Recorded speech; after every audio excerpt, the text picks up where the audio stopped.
ada di sosial media, bahkan untuk menjawab somasi terbuka dari saudara Posan dan Julia Angel.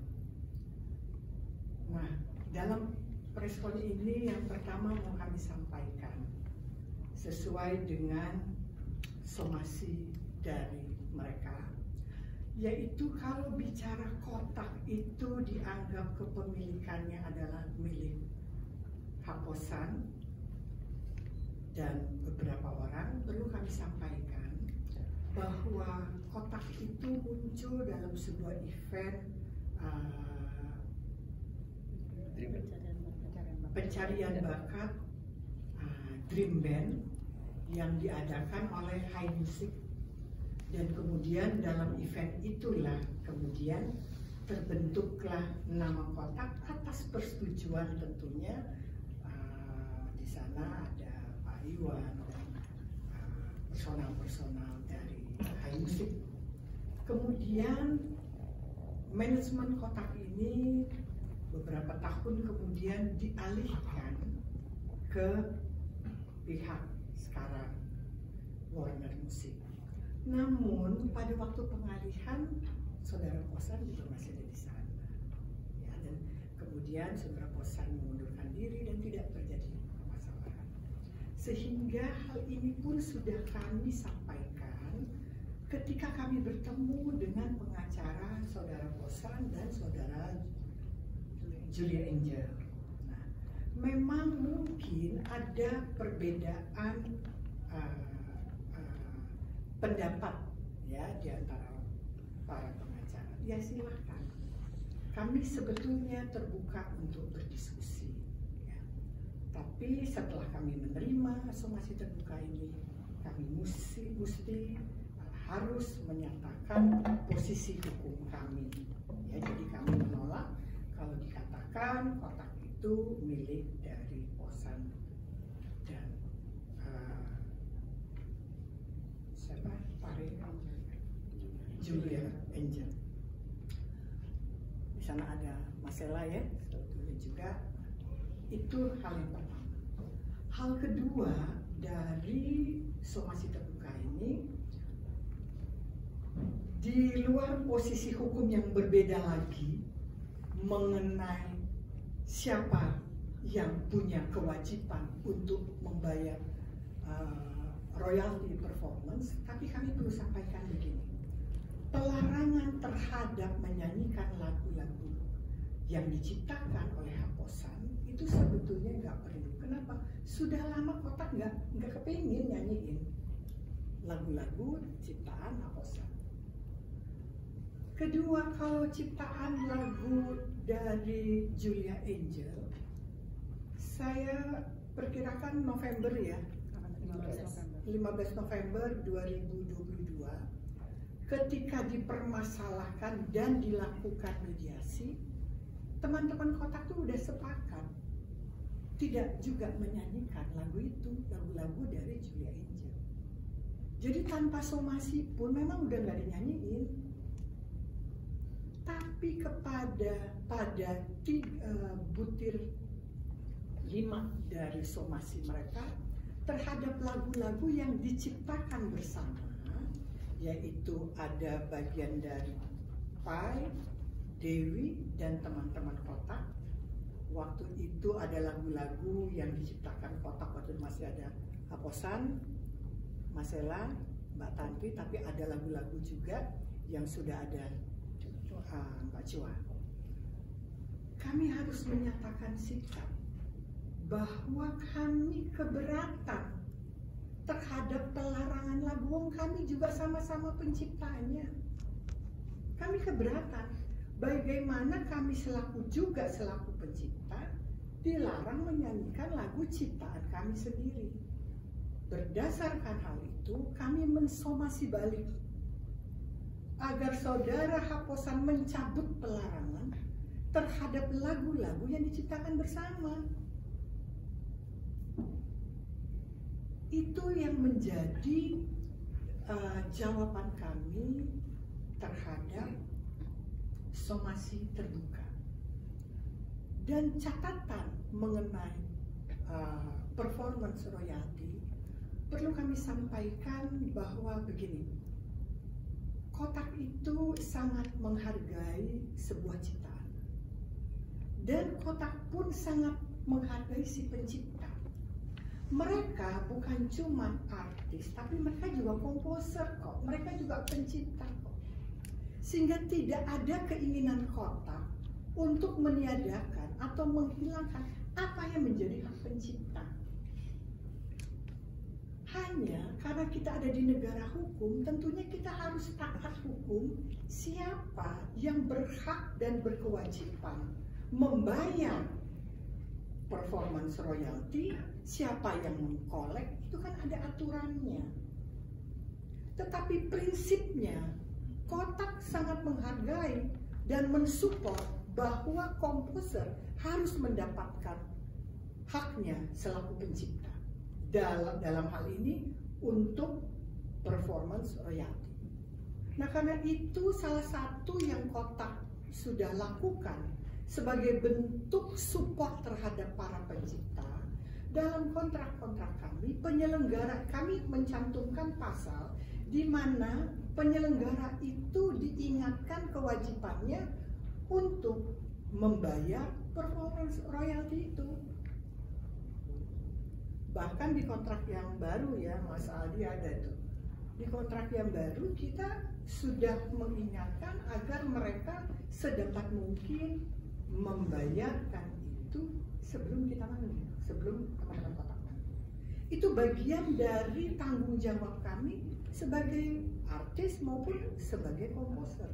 Jadi kesan yang ada dalam masyarakat dengan kalimat ngambil hak orang nggak ada. Saya nggak sebutin di mana dan siapa yang ngomong. Tapi itu kan terkesan di media sosial saat ini, Kotak nggak mau berikan haknya. Loh, kami punya kontrak itu, kami ingat agar penyelenggara acara sesuai dengan aturan, you mesti bayar itu, Anda harus bayar itu. Dan kami pun sudah bicara dengan lembaga LMKN, LMK, untuk harus mengkolek itu. Kami menyadari pengkolekan itu belum berjalan dengan baik. Dan tidak semua penyelenggara menyadari kewajibannya untuk membayarkan performance royalty. Karena itu Kotak mengambil sikap, kita mesti bantu. Kita mesti bantu agar apa yang menjadi hak pencipta itu harus diberikan. Salah satu caranya adalah kami mencantumkan dalam kontrak kami.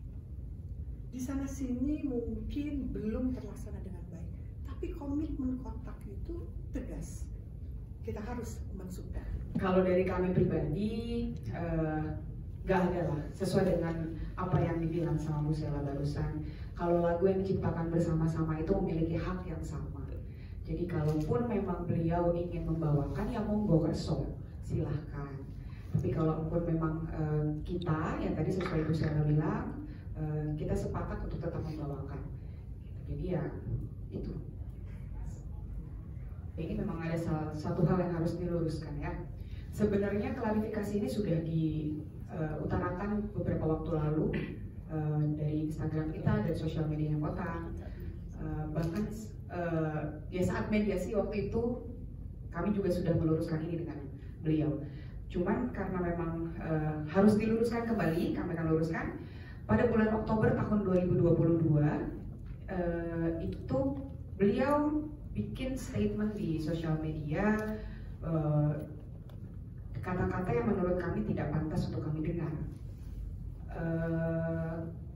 Tanda tanya besar kami adalah mengapa lewat sosial media? Karena hubungan kami saat itu dari tahun 2013, dia kan keluar tahun 2011. Karena saya saat itu 2011 merasa hubungan kami tidak baik-baik saja, dan saya merasa beliau memiliki bagian dari sejarahnya Kotak.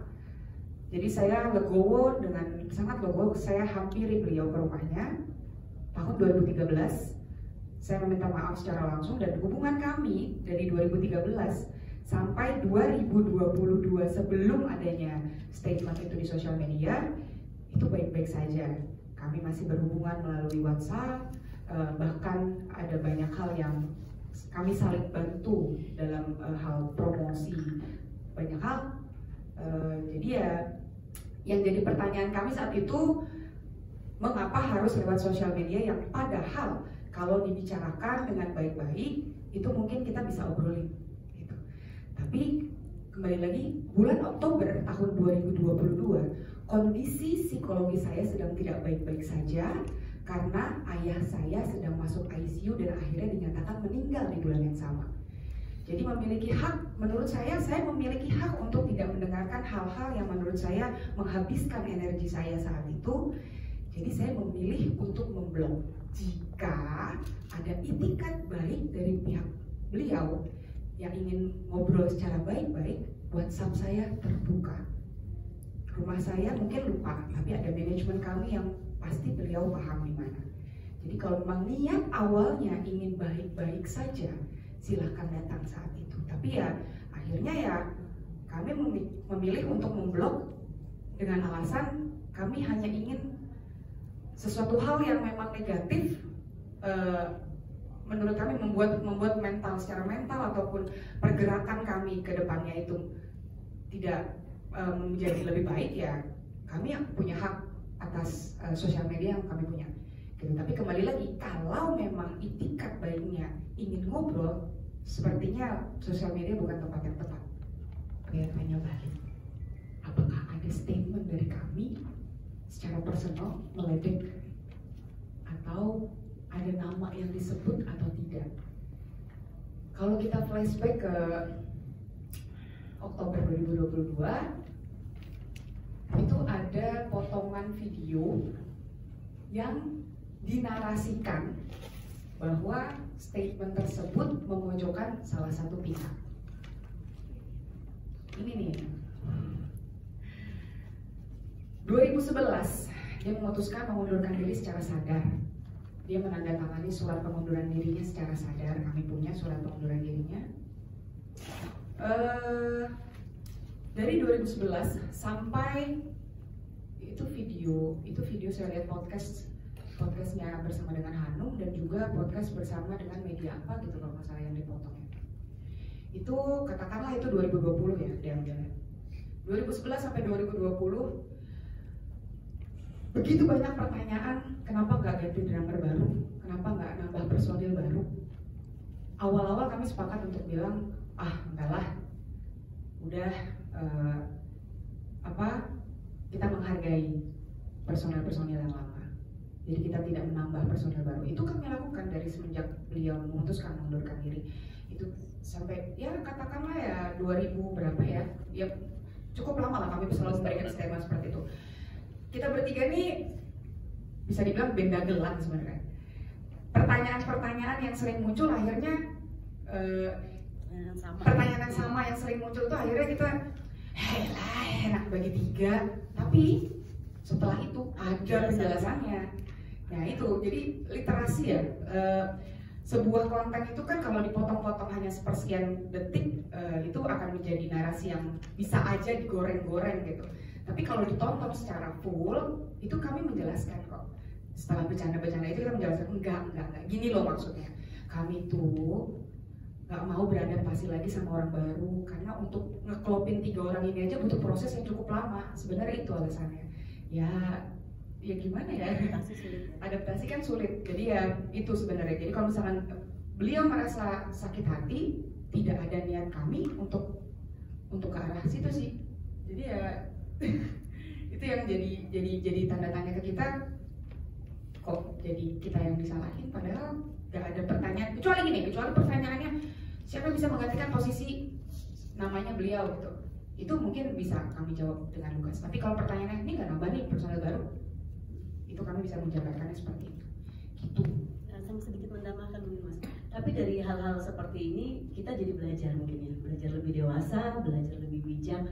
Kita paham gitu, ternyata memang apa yang kita sampaikan sesungguhnya lalu dipotong sama orang bisa menjadi berbeda. Kita jadi oh iya ya, kita harus lebih bijak lagi dalam bertutur kata, berkomunikasi. Itu yang kita ambil nilai dari sini gitu. Oh, kita jadi lebih dewasa ya. Kita jadi lebih bijak ya. Itu sih Mas. Sing sabar.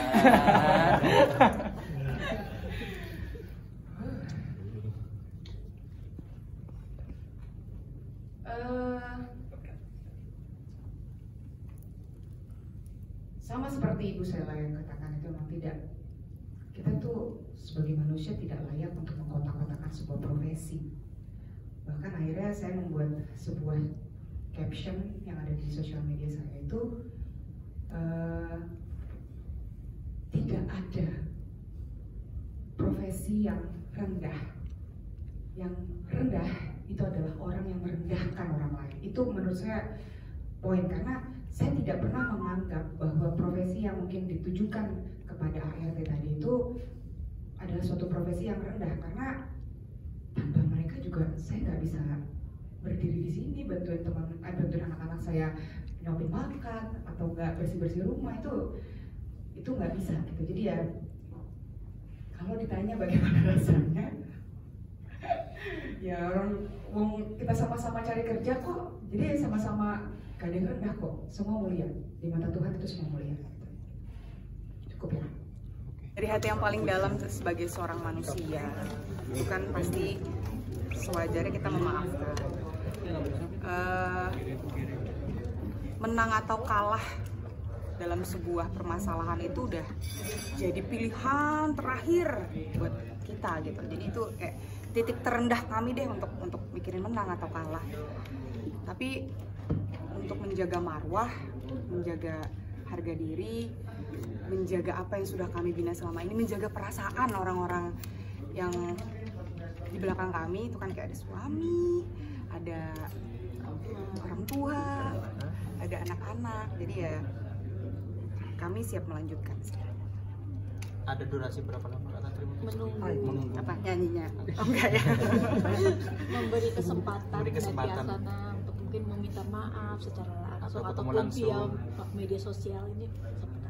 Itu biar kuasa hukum kami kali ya, karena kan ini kan baru saja dilayangkan somasi yang tadi disampaikan oleh kuasa hukum kami. Jadi kami menunggu bagaimana kapannya waktu yang terbaik, kami ngikut.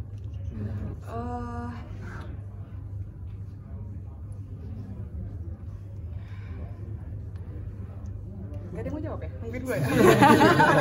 Itu udah dijawab padahal ya. Kalau udah memaafkan pasti kita saling memaafkan namanya manusia, tapi ya kita yang tadi Tantri bilang. Jadi proses mediasi itu kan sudah dilakukan.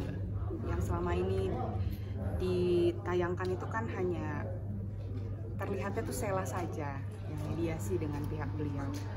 Tapi kan di sana pun ada kami berdua juga. Begitu banyak narasi yang dibuat,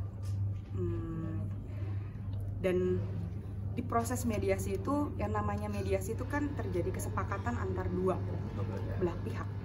Kalau hanya memikirkan satu pihak untuk mementingkan kepentingannya, tidak terjadi kesepakatan. Jadi ya sebenarnya kita nggak kepengen lah ya, nggak kepengen gitu. Apalagi dia itu pernah jadi bagian dari sejarahnya kota. Cuman karena itulah yang paling disayangkan, kenapa hal ini nggak bisa diobrolin baik-baik di awal tuh itu. Dan akhirnya makin membesar narasinya, makin membesar konten-konten yang menyudutkan, ya akhirnya kami bersepakat untuk ya lanjutin aja, karena ini negara hukum, balik lagi negara hukum, ada hal-hal yang memang harus diuji di hukum, ya kami ngikut. Dan namanya juga kita juga ngeband secara legal kok. Kita bermusik secara legal, kita menghibur banyak orang. Ya kan kita nggak ilegal ya. Dan kita menjalankan kegiatan hibur-menghibur ini juga saya rasa tidak ada kita melanggar hukum, itu tidak ada. Melanggar undang-undang pun juga tidak ada. Jadi kita sepakat bertiga ya tetap manggung, tetap menghibur, karena ya orang-orang yang minta dihibur ya kita hibur ya. Aku rasa perjalanan bertiga selama 12 tahun ya. Terus yang aku bilang tadi, selama kita menjalani ini tidak melanggar undang-undang dan hukum, terus saja berjalan. Tadi sih udah disampaikan waktu pas lagi press conference, cuman saya lurusin lagi. Kotak itu kan terbentuk dari ajang pencarian bakat, namanya The Dream Band, saat itu tahun 2004. Proses pencarian ajang bakat itu prosesnya tuh audisi person ke person, jadi satu individual. Yang bass bassis, bass gitaris, bass drummer, bass vokal. Akhirnya di proses tersebut itu dikumpulin lah, istilahnya dipaksa ngeband, terbentuklah Kotak. Nah, jadi bukan band Kotak yang ikut audisi, tapi personalnya audisinya tuh masing-masing gitu. Jadi ya pas di situ kalau misalkan dibilang personil lama kan masih ada Sela gitu. Beda lah halnya kalau misalkan kami berdua yang ngeband tanpa Sela, ya kita sih ya silahkan aja. Toh kita nggak mempermasalahkan masalah nama. Yang paling kita permasalahkan adalah ketika kami tidak bisa berkarya kembali, itu aja. Jadi silakan deh nanti kita ya tadi yang saya bilang akan ada sesuatu hal, maksudnya karena ini proses hukum ya kami mengikuti alurnya seperti apa. Tapi kembali lagi bukan masalah namanya kalau buat kita. Yang kami takutkan adalah kami berhenti untuk bisa berkarya, memberikan sesuatu hal yang baik untuk yang mendengarkan. Mas, dari awal dia memutuskan mengundurkan diri ya 2011 itu kami menghargai keputusannya gitu. Dan di situ kan seperti yang kita tahu alasan beliau keluar dari Kotak kan juga ingin membuat satu band baru gitu. Dan di situ pun kami sangat mensupport gitu, atas karya-karya yang mungkin mau dilakukan juga. Jadi ya karena sama-sama di industri musik ya kenapa nggak saling support, pasti disupport.